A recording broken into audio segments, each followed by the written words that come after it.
Olá, como estão? Espero que bem. Vamos lá para mais um vídeo, complementando o vídeo anterior, onde eu falei sobre isso aqui. Vampiros do Espaço, do Colin Wilson. Complementando em que sentido?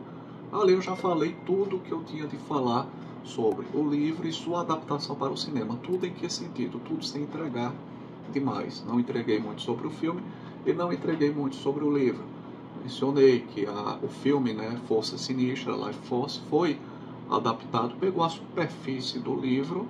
O Colin Wilson não gostou, mas é natural que o cinema colha apenas elementos superficiais de uma realização literária. Não tem como a gente conseguir aprofundamento, e muitas vezes uma adaptação que queira ser muito fiel, ela não é boa. Muitas vezes a adaptação menos fiel, ela consegue ser melhor, porque são plataformas distintas, são linguagens distintas. A cinematográfica da literária. Tem uma mosca chata aqui, mas deixa ela. Mas vamos lá. O que é que tem de tão interessante aqui em Vampiros do Espaço, que eu acho que merece ser mencionado, porque muita gente irá ver o filme, pode se interessar pelo filme, mas não em comprar este livro em um sebo ou procurar no meio online para ler. É a pegada do Colin Wilson sobre polvos, cefalópodes, como há uma relação entre esses seres aquáticos e alienígenas e uma inteligência superior.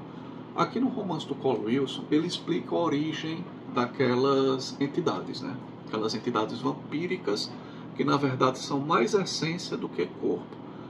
No romance, elas passam de corpo em corpo de uma forma etérea, e elas podem passar um tempo sem habitar um corpo.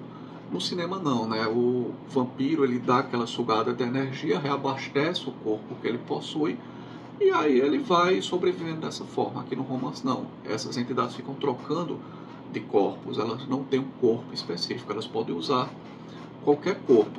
Tanto que o corpo original que é encontrado aqui no romance de Colin Wilson, aqueles corpos que são trazidos para a Terra, eles são corpos de silicone, eles não são orgânicos, porque eram chamarizes dos alienígenas para que, se algum terráqueo os encontrassem, os confundissem com humanoides para trazê-los para a Terra. Mas enfim, sem me estender demais, o que é que o Colin Wilson fala aqui da origem desses seres? Ele diz o seguinte: isso é dito, uma forma de revelação de uma das entidades. Uma das entidades diz: olha, nós temos nossa origem em um sistema muito distante, há milhões de anos-luz, e nosso planeta ele era totalmente aquático. E a forma de vida que melhor evoluiu ali, a predominante, éramos muito parecidos com o polvo de vocês, com os cefalópodes de vocês. Só que nós vivíamos muito, então desenvolvemos nossa atividade intelectual, construímos espaçonaves, exploramos o cosmos, no nosso próprio vasto oceano, que era o nosso planeta.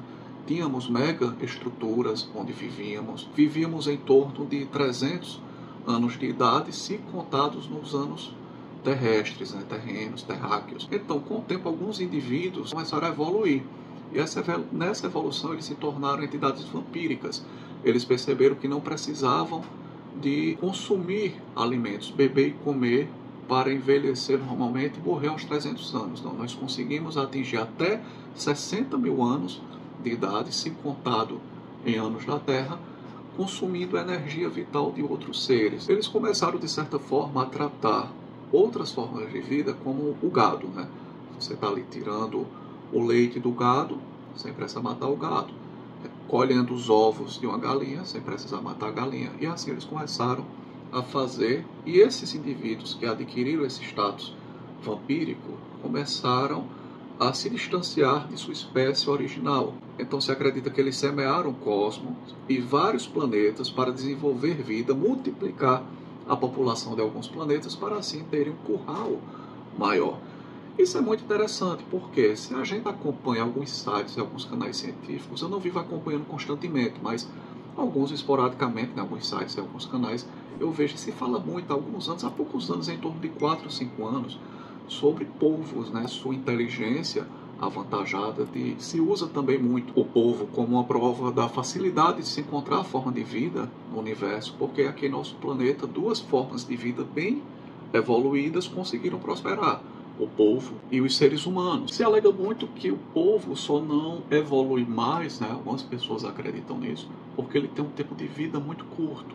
Os cefalópodes, no caso do polvo em especial, ele não passa de 5 anos de vida, então não teria como ele organizar ideias, processar ideias, ter invenções e passar isso adiante para gerações que possam dar continuidade. Mas se isso fosse possível, ele vivesse tanto quanto uma tartaruga, talvez fosse um ser muito desenvolvido em nosso planeta que até poderia competir conosco, seres humanos. Já outras pessoas acreditam que os polvos, os cefalópodes, vieram do espaço, são seres alienígenas, caíram aqui no oceano e estão vivendo aqui entre nós, de boa, se desenvolvendo, mas não teriam um ancestral em comum com a gente. Já outras pessoas acreditam que tem um ancestral em comum, mas que há 600 milhões de anos esse ancestral em comum não existia mais, Nos separamos totalmente dos polvos, dos cefalópodes. Cara, tá vindo um sol horrível aqui agora. Deixa eu mudar um pouquinho. Pronto, eu acredito que assim fica melhor. Mas enfim, a janela tá fechada, tem isso filme, mas mesmo assim o sol tá bem poderoso ali. Em resumo, eu achei bem interessante isso do Colin Wilson, porque este livro foi escrito na década de 70. Ele já abordava essas ideias sobre cefalópodes alienígenas, que é algo que está muito em voga hoje em dia. Tem até aquele filme, um filme meiota, mas diverte, que é o Europa Report, onde um grupo de humanos viaja a uma lua de Júpiter, a lua Europa, e ali tem uma forma de vida, E essa forma de vida é justamente, como tem muita água sob aquela camada de gelo, tem uma forma de vida muito parecida com o nosso polvo. E aqui nesse romance é interessante, porque essas entidades, elas dizem o seguinte: olha, nós viajamos por muitos planetas, nós já tínhamos perdido nossos corpos. Em um planeta específico, de um sistema solar XYZ, nós encontramos uma forma de vida muito parecida com a gente, muito parecida com o povo de vocês.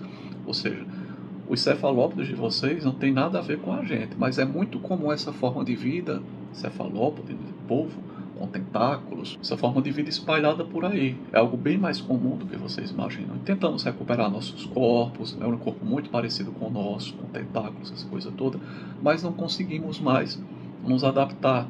Então, os abandonamos. E aqui no começo do romance, na exploração da espaçonave, eles encontram carcaças que são muito parecidas com polvos, com polvo terrestre, mas eram os corpos que eles tentaram utilizar depois, quando habitaram outro planeta e conseguiram essa forma de vida ligeiramente parecida com o cefalópodes. Isso também foi abordado no cinema, salvo engano, acho que foi uma tentativa de fazer isso, com a chegada do Denis Villeneuve, salvo engano é Denis Villeneuve, onde tem aqueles seres, eles parecem muito polvo, eles estão em uma atmosfera que não é nem ar, nem água, mas eles parecem um polvo. Eles têm várias pernas, eles têm aquela cabeça abaulada, deve haver um cérebro imenso ali. Então existe essa associação moderna com o polvo e o alienígena.